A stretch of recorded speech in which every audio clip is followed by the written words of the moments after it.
Richard Skipper celebrates. Every show is a celebration.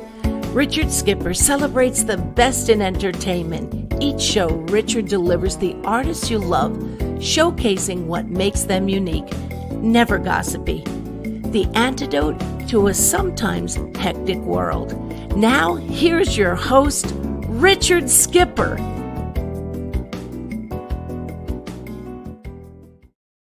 Happy Friday, everyone, and welcome to the latest edition of Richard Skipper Celebrates.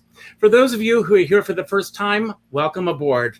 My show is all about celebrating life, celebrating art, celebrating artists. There are lots of things to celebrate. Did you know that today is National Father-in-Law Day? So I'm going to give a shout out to my father-in-law, may he rest in peace, Pete Sherman. He was an example of how everyone should live their lives. Live and let live. That was his motto. It's also National Support Public Education Day. So who is the teacher who made the biggest impact on your life? Give a shout out to her today. If she's still with us, reach out to her. And it is also National Hug Another Person Day, something that we need lots of in this world. It's also Marieann Meringolo Day. I am so excited that Marieann is here today. I have to tell you, that when I first started doing these podcasts, I started a year ago, and Marieann was actually one of my first guests. But everything that could possibly go wrong went wrong.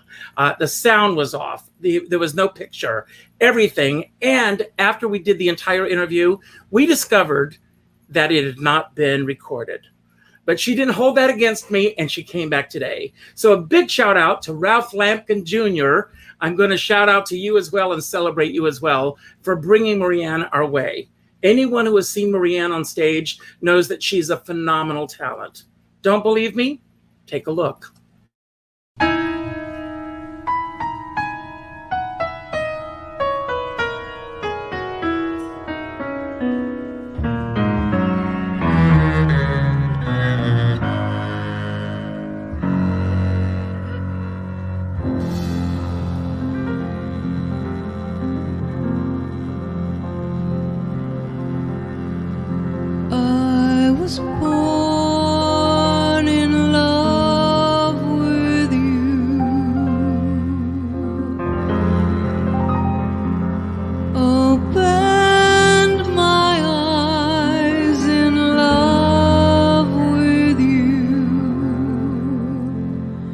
From another time, from another place, from another world, I remembered your face.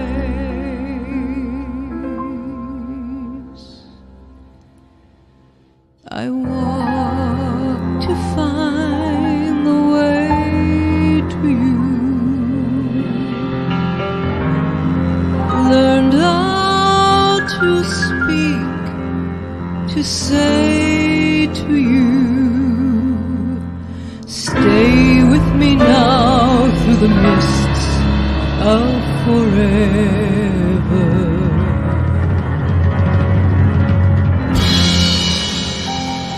I was born in love with you,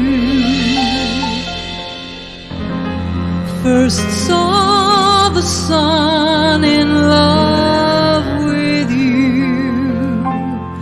My eyes knew your smile, my hand knew your hand, my arms knew the warmth of you. I knew the touch of your lips and the taste of your kiss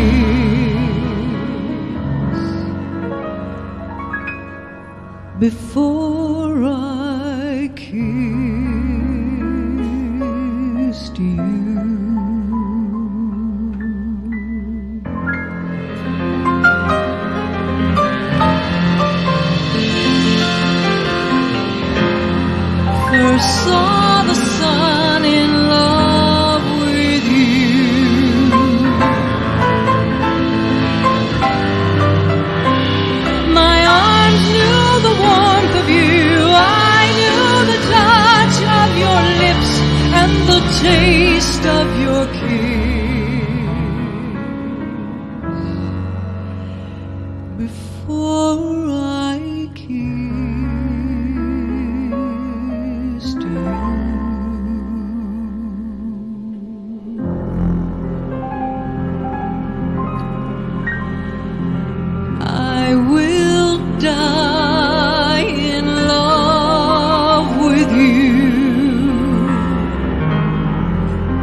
I'll close my eyes in love with you. Stay with me now through the mists of forever.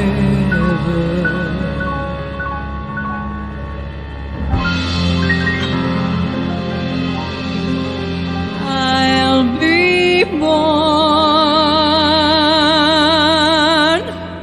in love with you.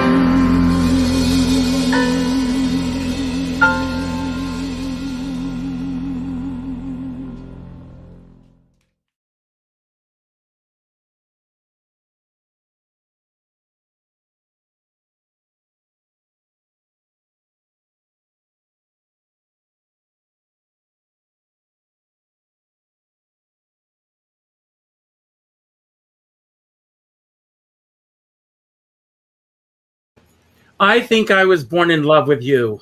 Oh my God. I am such a fan of yours, and I am so excited that you are here today. As I said in my introduction, we tried to do this once before, and the gods, the odds, everything were against us.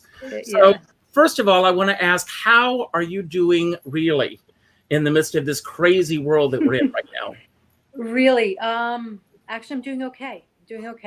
I'm coming out the other end, and it feels much better than it did a year ago. So that's all. It's all good. Thank God for that. Now, I did mention the things that we could be celebrating today. I want to know some of the things that you're celebrating. I know that you have a new single out. You also are going to be at the Paper Mill Playhouse for 4 nights next week. You've got a lot to celebrate right now. I do. Yeah, I'm celebrating. Thank God I'm in good voice. And been rehearsing, and things are going well, and I'm just feeling grateful. Yeah, so it's all good. Well, let's talk about where you were last year when everything, if you'll pardon the expression, hit the fan. Yes, last March 10th. March 12th was actually the day that all the theaters shut down in New York, and of course that includes the Cabaret rooms. And you're on the road a lot, aren't you? I've been, yeah. Yeah. So what did your calendar look like when everything shut down last year? Well, I was about to go on tour. So I was about to go to Boston, California. I was going to LA and San Diego, and was making my debut there in California, and then also going to make my debut in London at the Pheasantry. In Boston at the at Club Cafe. So and a lot of new things. I was very excited to be doing, and I was so hopeful to the very end. I'm like, oh no, my girlfriend was joking with me. She's like, everything shut down, but Marieann Meringolo is, because I was in denial. I'm like, no, I'm going, and then I'm like, I'm not going, and it was a hard reality because I felt like things were finally coming together, with the new album and going on tour, and yeah, so it was just like, oy. So, well, what was the first venue that shut down? Actually, do you remember, or is it all a blur to you because they were all shutting down around the same time? I think the Club Cafe was the first one, Boston. Then. Now, were you still in denial when you got the call or the email that we're sorry to do this, but we are going to have to shut down? Yeah, no, then it started to become a reality. Yeah. And then I'm like, oh boy. Well, let me ask you, what does that do psychologically to you? Obviously, you've done all the hard work. You're ready to go on the road. You're prepared. And then all of a sudden, the world comes crashing down, not only around you, but around everybody. Everybody. As our dear friend David Friedman says, we're all in this together, but we're not in the same boat. So yeah, how did it personally affect you? Well, at first I remember laying in my bed in the morning and like pulling the covers up over my head saying, this is not real. It's, how can our world shut down? This is impossible. I know it's like I'm suddenly going to wake up and it's all going to be normal. And well, it just kept going on and on and on. So I did go and then I was, what came to realization that this was really happening, and I felt depressed, honestly. And then I felt I had to get out of my own way. I said, you know, I'm going through all these steps, and actually I credit you a lot to wanting to put something together for the first time, doing live Mhm. virtual live performances, Thank you. because you were doing them and other people were doing them, and I'm like, you know what? Maybe I could do that too. Hmm. So thank you. You gave me the courage to step out of my comfort zone, and so that's what helped me really get out of it. After I quarantined for a while, and I called my musical director, Doyle Newmyer, and said, "Do you feel comfortable getting together?" And he did. So we started rehearsing, Hmm. and for like once a week. And I just wanted to keep keep it going, keep up my voice, keep up my memory of my songs, and not fall behind. So when things reopened, I wanted to be ready to go, not Well, like trying to catch up. how far into the year did that happen for you? Because I know that for a lot of people, they did either one of two things. They just were frozen in their tracks, or they rolled up their sleeves and they said, I have to do something. Where were you in as far as the year is concerned when you were able to do that?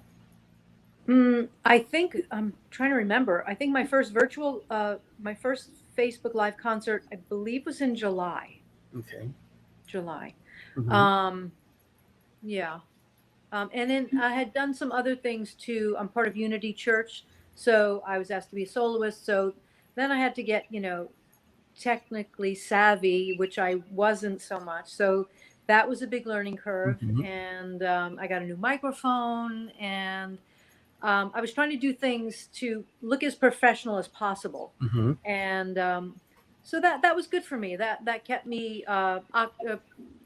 occupied and learning, and wanting to keep up with what was going on, and trying to contribute. There were other people that said, you know, like you did, do a video of Hmm. something, and you know, I did something silly, and to give people entertainment while there wasn't any, and so things like that kept me going too. What did you learn about yourself this past year, or what surprised you the most about yourself in getting through what we've gone through? Uh, in the scheme of things that you had never really thought about before. Well, it seems like things are out of our control, and to a degree they are, Hmm. but you can take with what you're given and then have control with that scenario. So I realized how resilient I can be in a time of like I you know, I had my moment of depression. I guess, you know, and then I decided, okay, I'm not going to do that. I'm not just going to give up. So I feel like whatever comes my way, I'm going to figure it out. So that was Hmm. kind of cool. Well, I want to. Today is Flashback Friday, so we're gonna do a little flashback here. And this is you. Look at that hair. Oh no, look at the hair. So I want you to tell us what are your remembrances of that photograph? Was this your dog?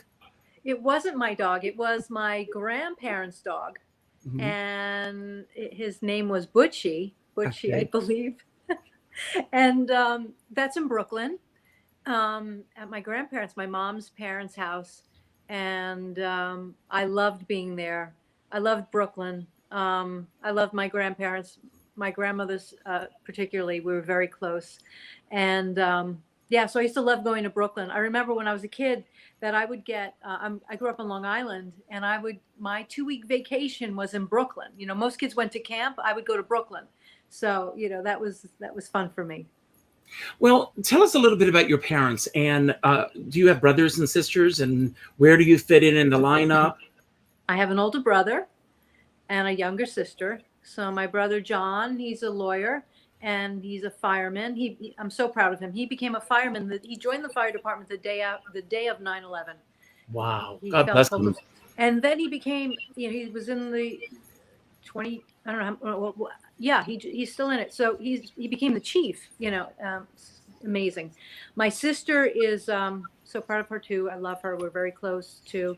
Um, She's a dental hygienist. She has two beautiful sons, and Yeah, and my parents, they all stayed on Long Island. I'm the only one that moved to New York, to the Mm-hmm. city, and the only one that really loves New York. They all love Long Island, and I'm happy to visit, but I need to come back to the city, you know.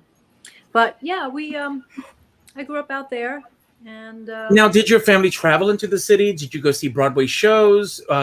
What was your exposure to the arts, music, Broadway at that age that we just saw the photograph of? I don't believe I was seeing many shows at that point, at that young age. I feel like my first exposure actually to, oh, I do remember my first show. Oh my God. I was in 5th grade and I went to see Godspell. So we went on a class trip to see Godspell in New York City. And that was my first show. And I was actually sobbing. I was crying so hard.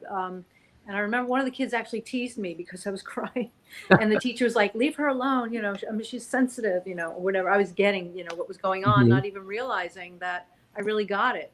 So that was my first exposure. I loved it. I was singing from a young age, just naturally singing. Yeah, so. Well, in the house that you were growing up in, I mean, I grew up in a household where the stereo system, the hi-fi as we called it Yeah. then, was a piece of furniture. Mhm. And the cast albums, my mom, I blame her for everything. She bought me my first Judy Garland and Liza Minnelli albums. And so, but growing up listening to music, what kind of music were you listening to in your household? Yeah, so I credit my dad for that because he loved music, and we also had a piece of furniture that was the stereo system that's still there. We don't, I guess it still works if we played an album, I'm not sure. But yeah, so I remember hearing the cast album to Jesus Christ Superstar for the first time there.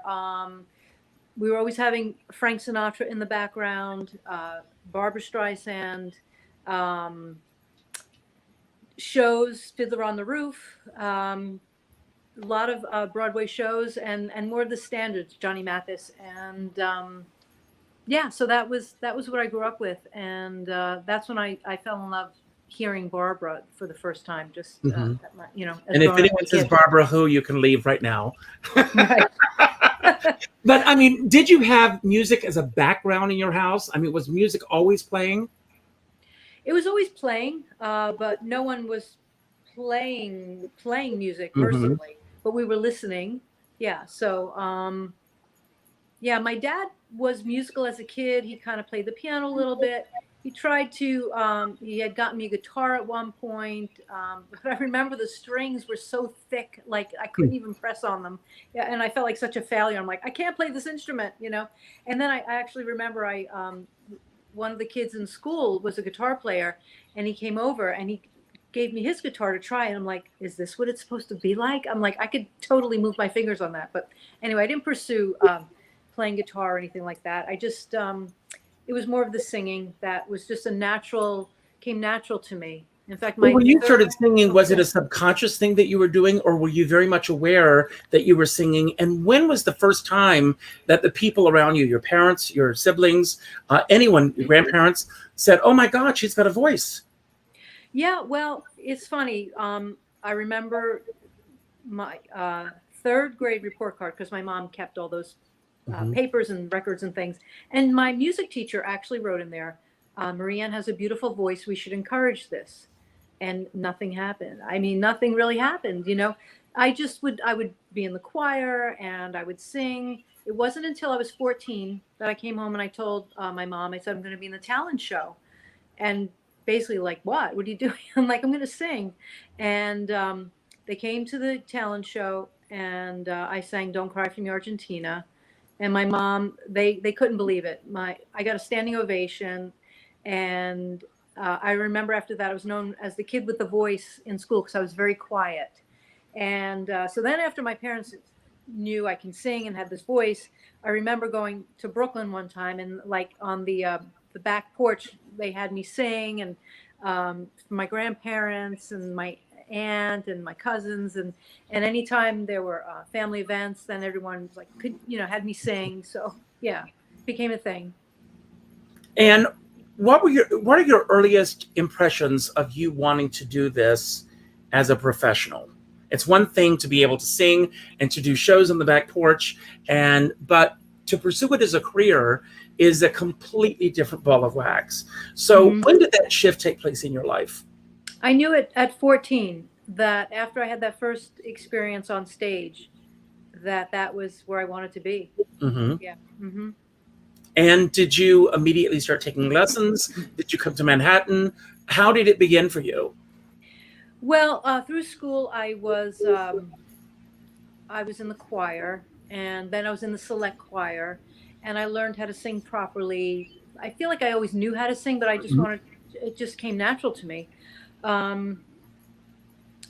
It wasn't until while I was in high school, I would go to there was a theater in Port Jefferson, New York, called Theater 3. And on Wednesday nights they would have an open mic type thing, so I would go there on Wednesdays just by myself and just get up on stage and sing. And then the people there, they said, "Oh, you should audition for shows here." So then I auditioned, and I was in the musicals Evita and The Gondoliers, and then it branched into more community theater. So I went to other auditions and got parts, smaller parts, and then one of my friend Doug, he was in one of the shows with me, and he played the piano, and he's like, "We should get together and put an act together." I'm like, "Okay."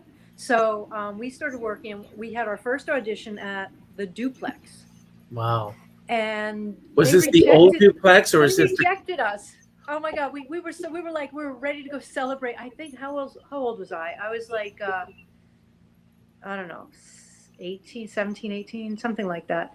And he got the rejection letter in the mail. I'm like, "Oh my God." Well, that didn't stop us. We still did our own thing. And then when I got a little older, I started taking classes at HB Studios. Well, I want to go back before we get there for a moment. I want to go back to your auditioning for Theater 3. When you start auditioning for these shows, my guess is that you were pursuing opportunities in order to sing rather than to act. Am I correct?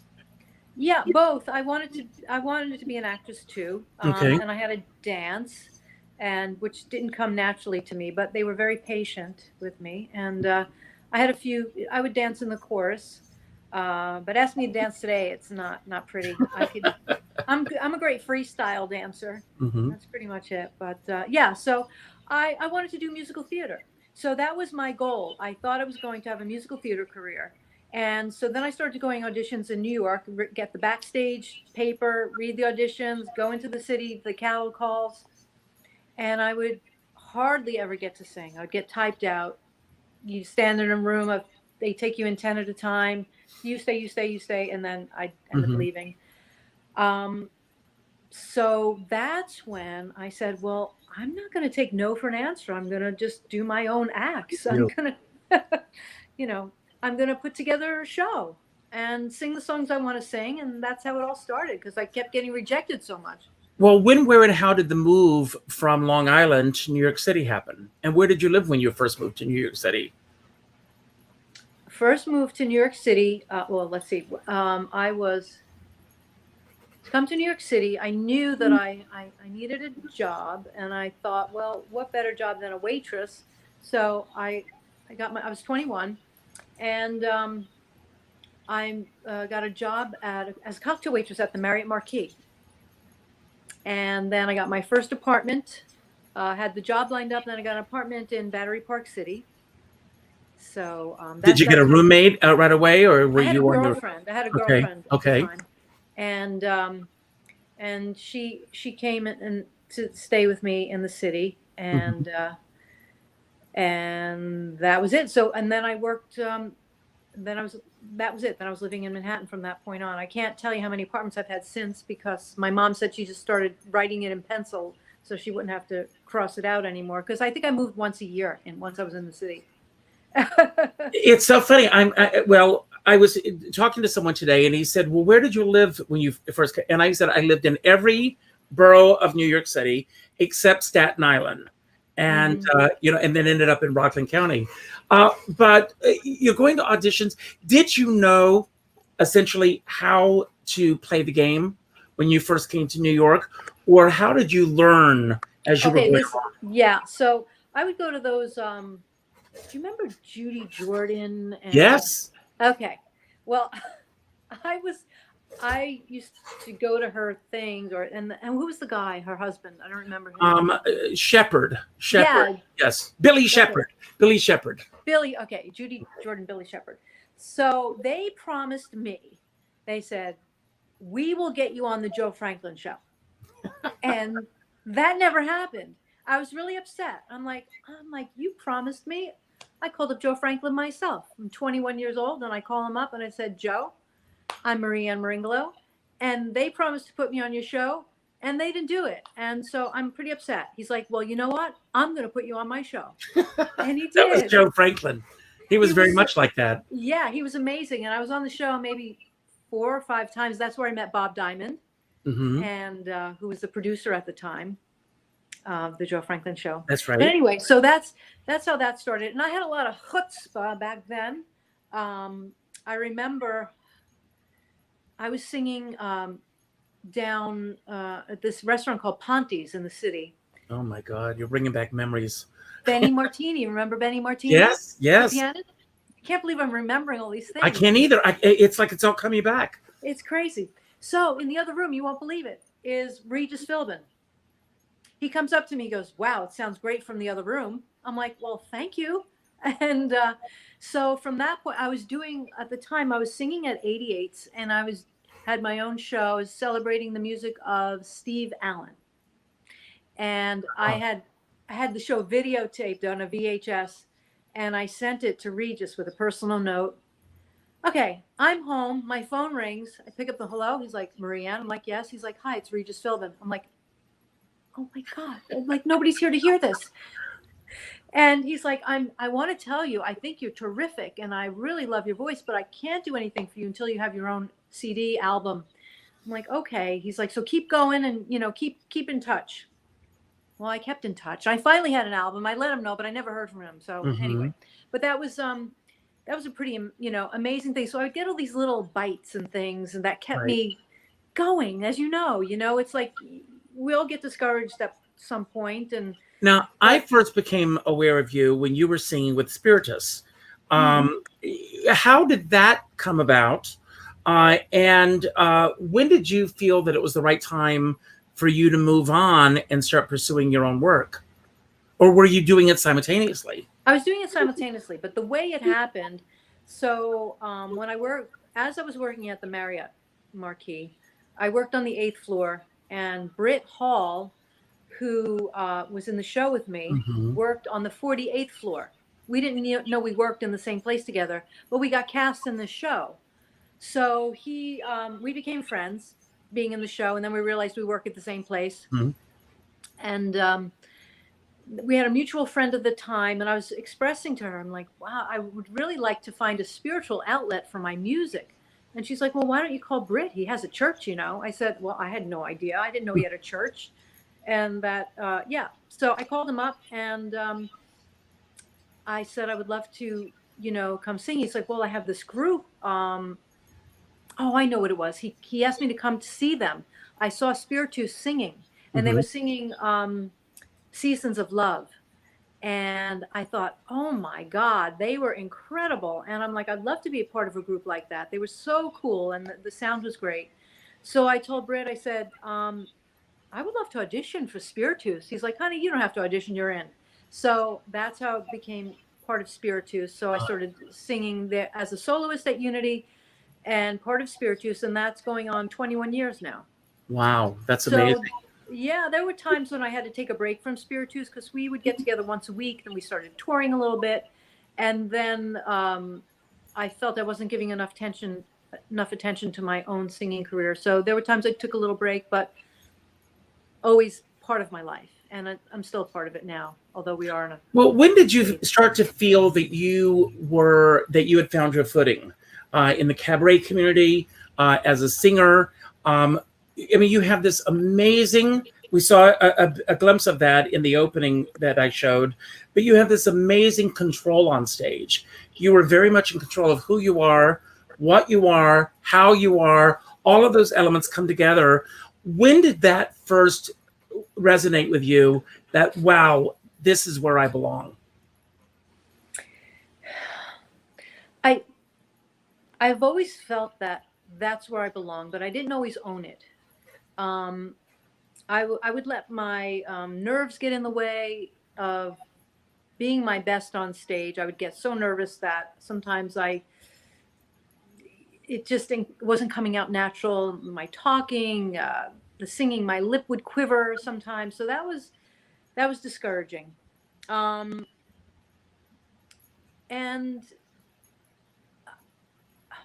trying to think. I feel like it wasn't until, I've been doing this, and it wasn't until when I put this Bergman show together, well, maybe one show before that, when I did my Crazy Love show, I just felt like I was really coming into my own. My audiences were growing, and it felt like something was catching on. I had a residency at the Metropolitan Room, so I was performing there once a month for a full year, and then the New York Times came to review me, and they actually put my picture in the Times, and that was very validating to me.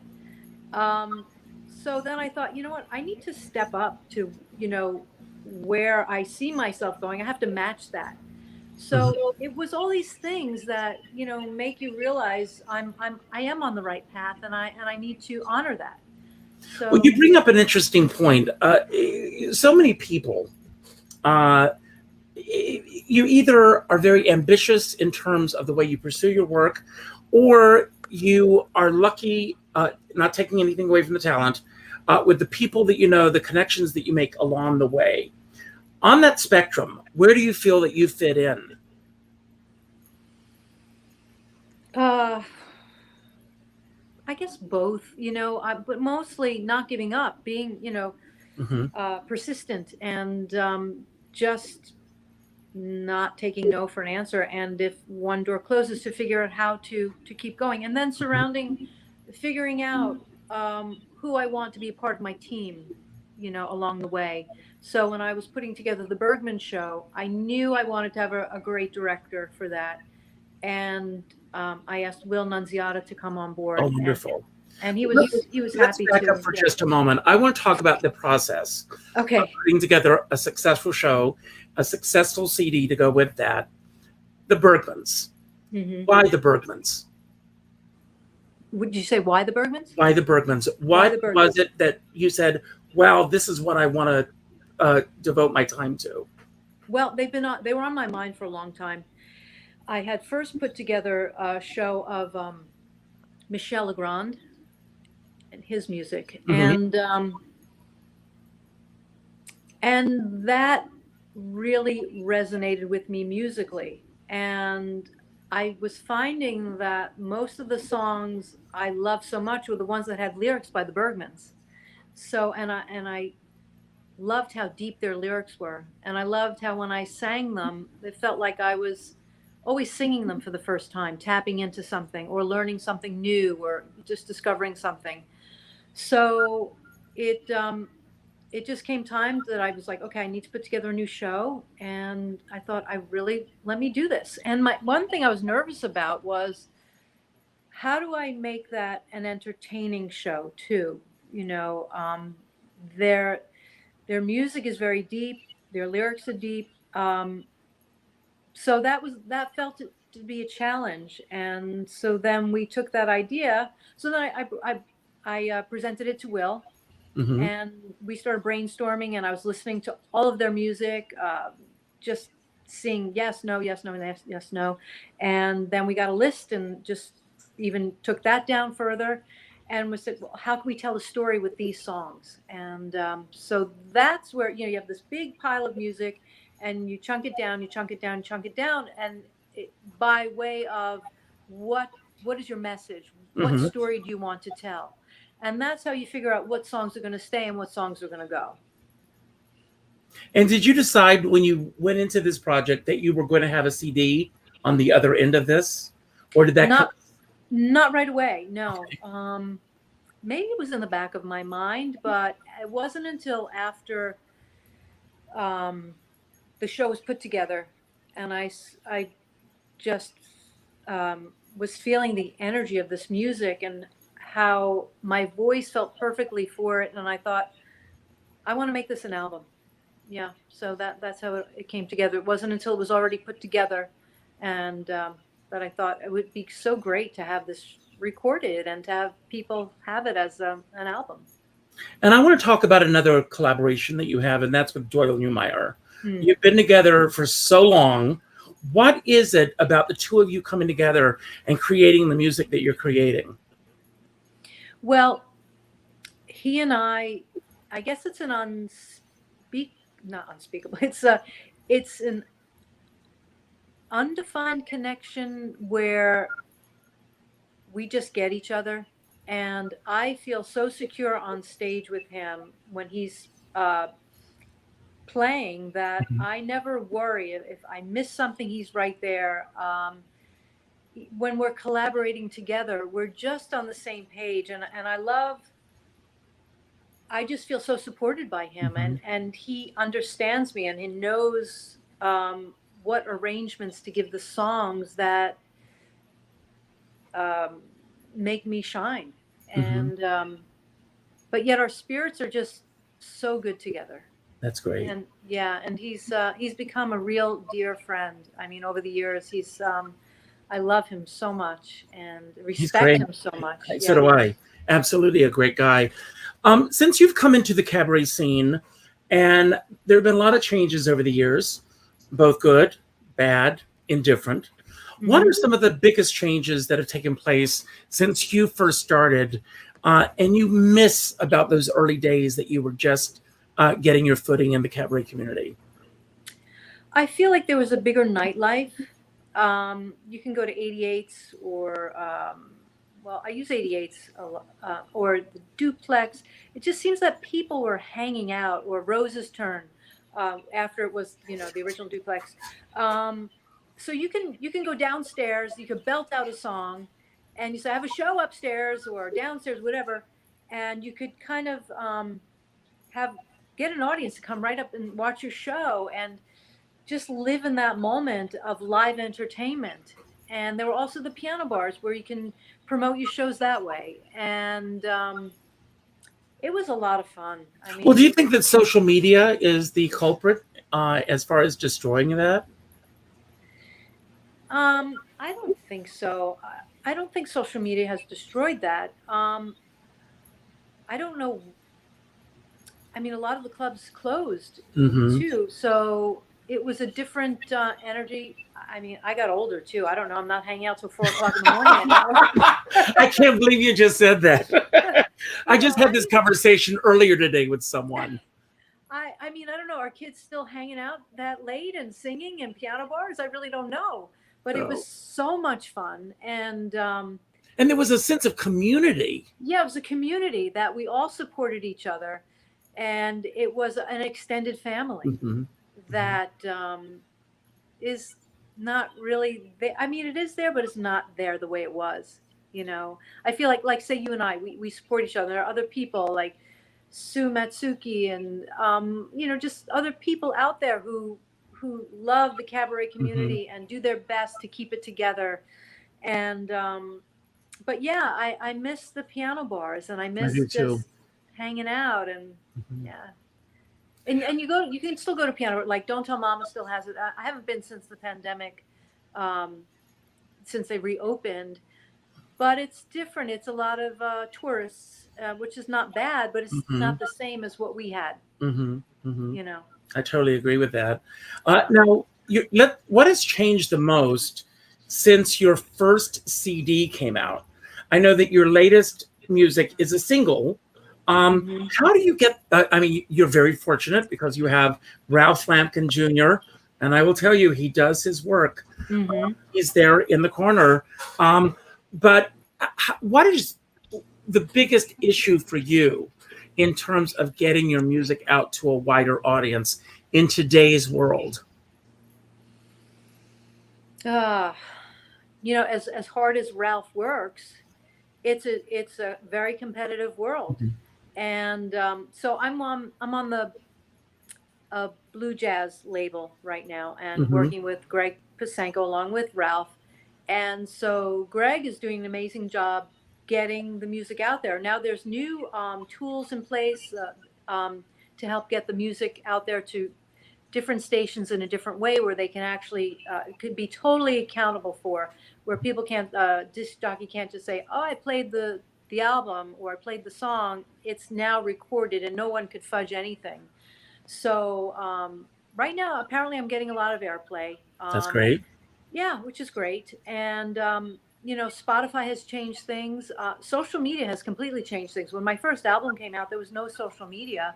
I remember just promoting it through, I didn't even have an email blast thing. It was just postcards and getting the word out that way, and then singing in the clubs and letting people know, friends and stuff like that. So for me, social media, I feel, has broadened my audience. People who didn't know me do know me now. And so it's helped. It's helped in a way. Now, I want to talk about what's ahead of you. As I said in the introduction, you are going to be at the Paper Mill Playhouse the 4th through the 7th. And all the details I will put on YouTube so that people can get tickets to come see the show. But putting this show together, folks, the pandemic is not over. So you're putting a show together. When did you know personally that it was time for you to start coming back again? So I'm working also with someone who's helping getting bookings for me, Janice Murphy. She has her own radio station in P-Town, and she's been amazing as well. Now, are you going to be in Provincetown this summer? Yes. When will you be there? I'll be there. I'll be at the Crown and Anchor on September 1st and 2nd. Can I give a little shout out to the Crown and Anchor right now? Yes. Rick Murray, if you're watching this, does a phenomenal job. I went to see Ann Steele. I was in Provincetown week before last. It's outdoors. It's by the pool. It's socially distanced.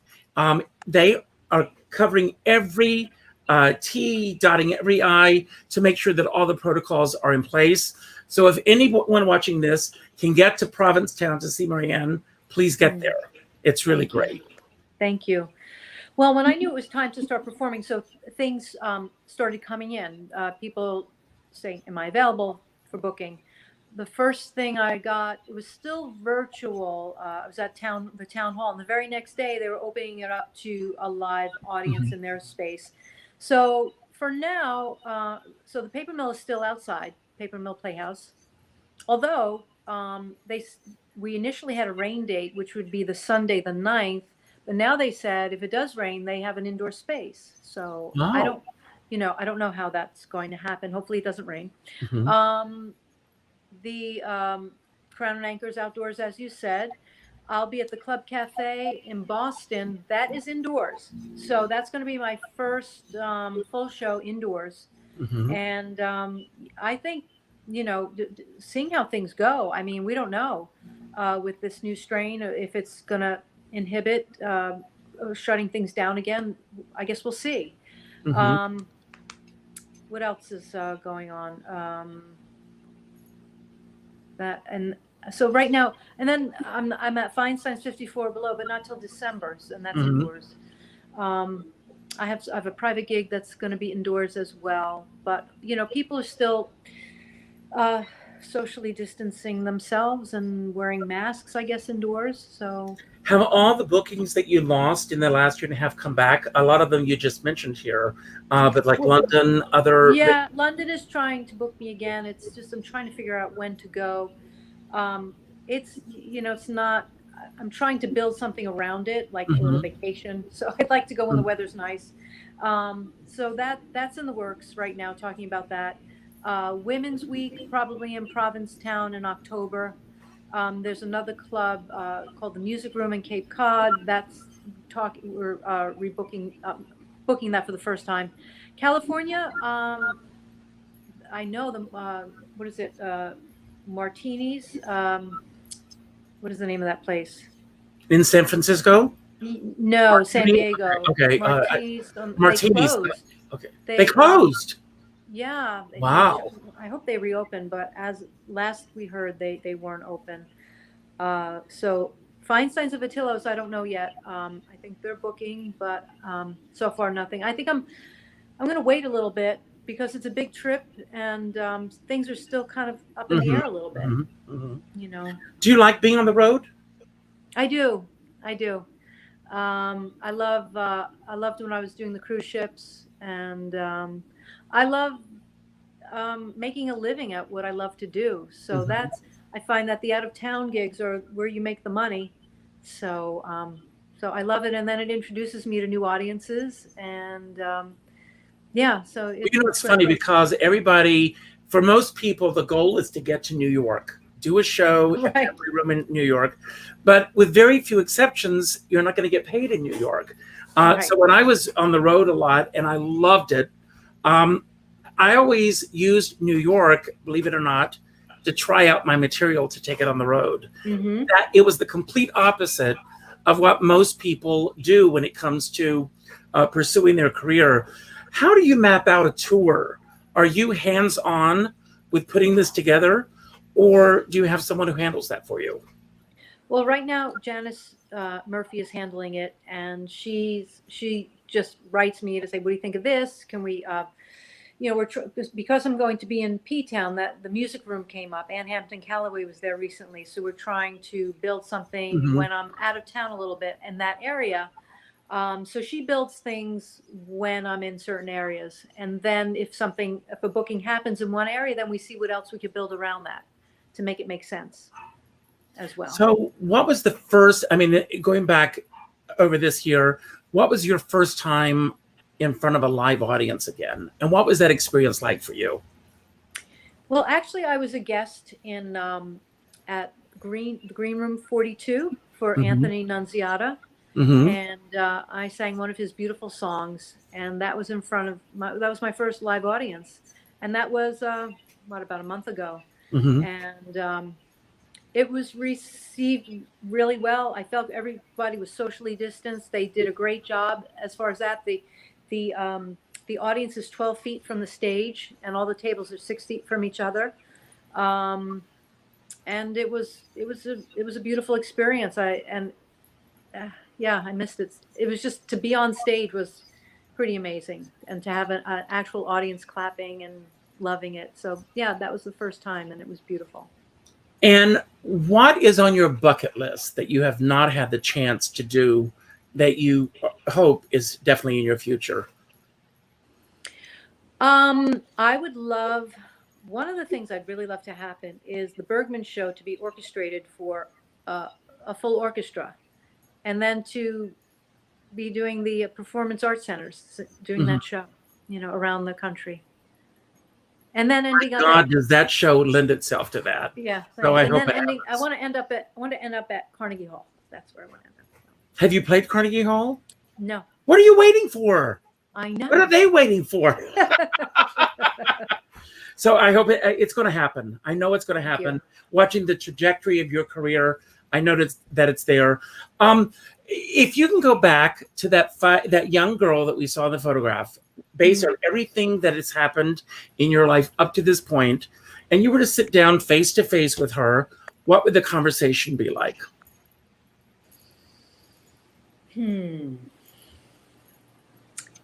I would tell her that life is going to be an amazing ride, and there's going to be ups and downs. Don't let the downs get you down, because they never stay there. They never stay there. And to just rise above them, and to keep going, and to never give up, because it's all going to be worth it. And you're going to make so many people so happy, and you're going to make yourself so happy. And just keep shining your bright light and never give up. Just give love wherever you go.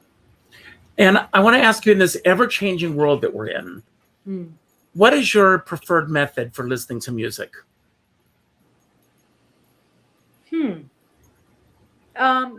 What do you mean, like in headphones or? Do you listen Yeah. on? I'm not going to say her name Oh, because she'll I know, start don't talking say her back to name, me. but yes, that's my preferred way.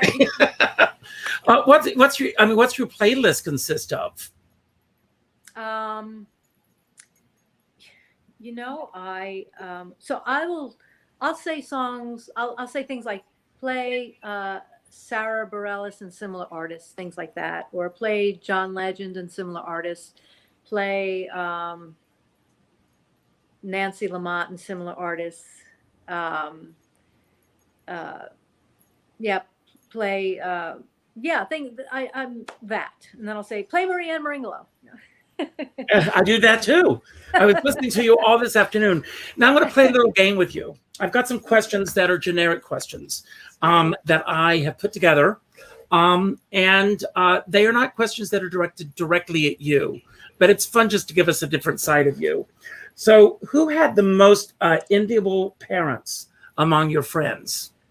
Who had the most what parents? Enviable. Enviable parents among my friends. Oh my goodness. Let me think. That's an interesting question. Mm-hmm. Who did I? That's crazy. I can't think. Okay, we can move on. If right. If it pops into your head, okay. Check it out. What do you most respect about your father? That I can come to him with anything and say, Dad, I want to, talk to you about this, and he would be there no matter what. Just no matter what. I know my dad is there for me at any moment, any hour of the day. What was the experience like the first time that your father saw you perform your own show? What was it like for me, or what was it like for him? Either or. What was it like for you? Let's talk about you. Okay, and that was an early on. I was nervous. I was nervous to have my father there. Yeah, very nervous. Mm-hmm. And I felt like he was very proud of me, though. That was how I felt. How could he not be? Yeah. Let's start there. What is the thing that you're best at beyond singing? What am I best at? Not a lot of things. I don't believe that. You know what I discovered recently, because I've become a new dog mom, that I'm a great dog mom. Mm-hmm. And I love my puppy so much. What do you have? I have a little Yorkie poo. My last dog for Yorkies. Her name is Caper, and I just adore her. She's like the love of my life. I mean, I just like, she could do anything, and I'm just like, it's okay. And I have a special voice for her and everything. So I had a dog as a kid, but this is different, being a parent to your little baby. It's like a baby. And, how does she compare to Butchie? Oh, well, yeah, I didn't see Butchie that often. That was the Brooklyn dog that I didn't know that well, but he was very cute. Yeah, so this is my child. Now, what is the one dream that you've had in your lifetime? And I'm not talking about dreams that are out there. I'm talking about sleep dreams that has stayed with you the longest. A sleep dream. Oh, my God. A sleep dream. I don't remember my dreams. That's the problem. I can tell you this story. It's kind of funny. My mom had this dream where she dreamt she had the answers to life, and she woke up and she forgot what she learned. So no, I don't remember my dreams. Funny. I have amazing dreams. I do. I'm a really good dreamer. One of the things I'm really good at is sleeping. I should say that. I'm a really good sleeper. I love to sleep. God. It's one of my favorite things. I wish I could. I wish I had that. What is the most original thing that your current mate has ever done? The most original thing. Oh my God. Crazy. You got to send me these questions in advance. Okay. You know what? She's pretty amazing. And she would do anything for me. And I adore her. And she didn't always live here. She lived in Washington, D.C. And when we first met, she would make it seem like it was nothing to drive here to see me, and that, I mean, pretty amazing that she would just do that and act like it was nothing. And Yeah, she's really special. That's wonderful. Thank you. And what's your name? Nancy? Nancy, to you. When was the time that you could least believe your eyes with something that you witnessed? Oh, okay. When I was a kid, I actually saw a UFO. And I couldn't believe it. And I remember standing there. I was like, I think it was like 12 or 13 years old. And my mom is just sitting in like the den chair. We're watching television, and my dad is away, and we're at the sliding glass door, and I'm just like this, pointing with my mouth open, and my mom is slowly closing the curtain, thinking there's an axe murderer out there or something. And I swear to God, I'm like, I saw this UFO, and it was like swirling around and kind of almost landing in my backyard, and people thought it was nuts. But then there was something in the paper where people had lots of sightings, so I know I'm not crazy. Wow. I know. That's I amazing. always believed in I've always believed in UFOs and things like that. Always fascinated with that kind of stuff. Now, this is an interesting question. Who of all of your friends has the most power over you?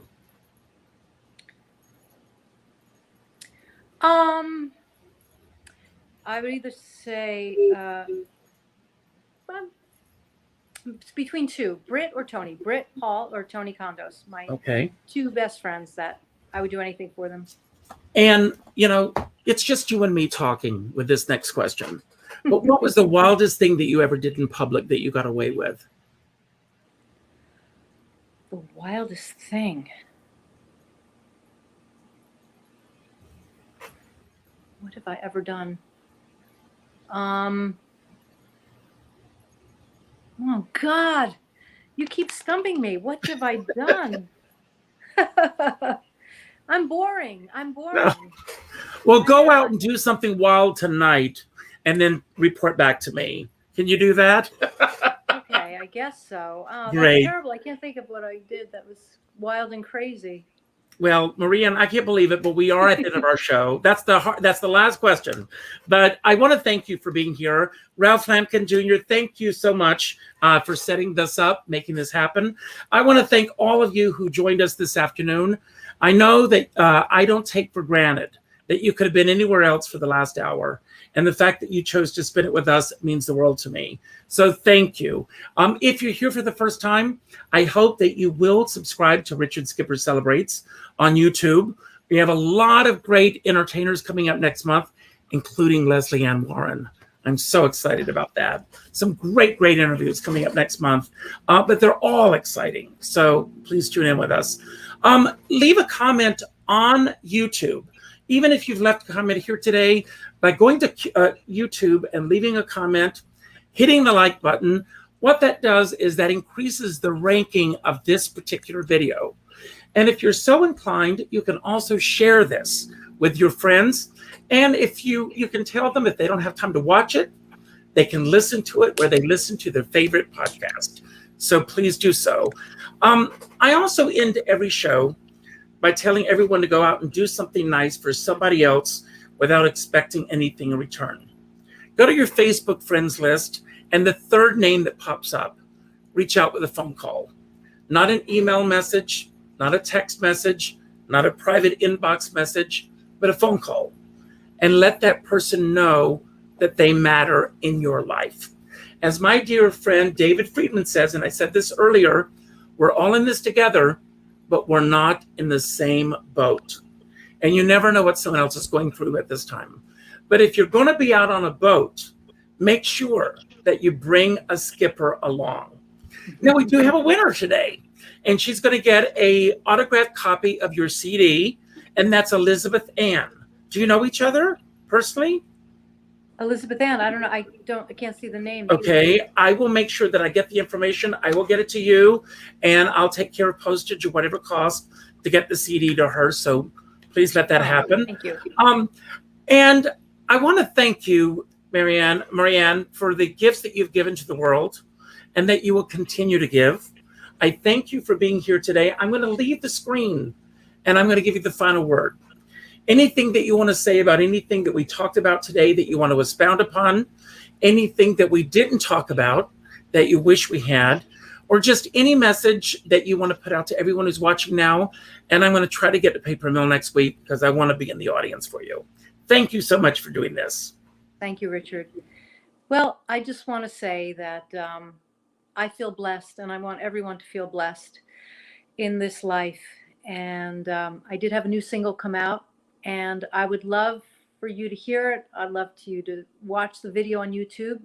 It's Marieann Meringolo, I Am Blessed, and written by my beautiful friend Marcia Malamet, along with Mark Mueller. And